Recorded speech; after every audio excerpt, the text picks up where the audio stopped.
Sekotājs jautā, ko darīt situācijā, ja esmu konstatējis faktu, ka gadiem uz mana zemes gabala, manā privāta īpašumā esošā būve, respektīvi saimniecības ēka, nemaz nav manā īpašumā un arī kadastrālajā sistēmā, kad es skatos, tad redzu, ka šī būve ir bez subjekta, jebšu bez īpašnieka.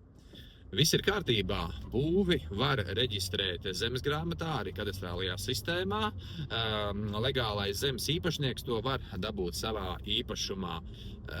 Kādreiz šī bija gadiem ilga procedūra, un tikai ar tiesas lēmumu varēja panākt vēlamo rezultātu.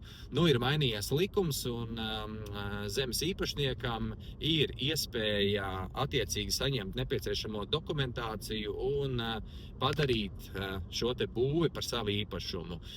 Būs visticamāk jāveic arī par jaunu ēkas kadastrālā uzmērīšana, būs jāsaņem dažas izziņas no vietējās pašvaldības, būs jāiet pie notāra lūgt zemesgrāmatā ierakstīt šo te būvi, bet gal galā īstenībā līdz kādam 3 mēnešu periodam īpašnieks to var izdarīt diezgan pat tā operatīvi strādājot. Es pats ar saviem klientiem šai vasarā pirmo reizi izgāju cauri šai atvieglotajai procedūrai.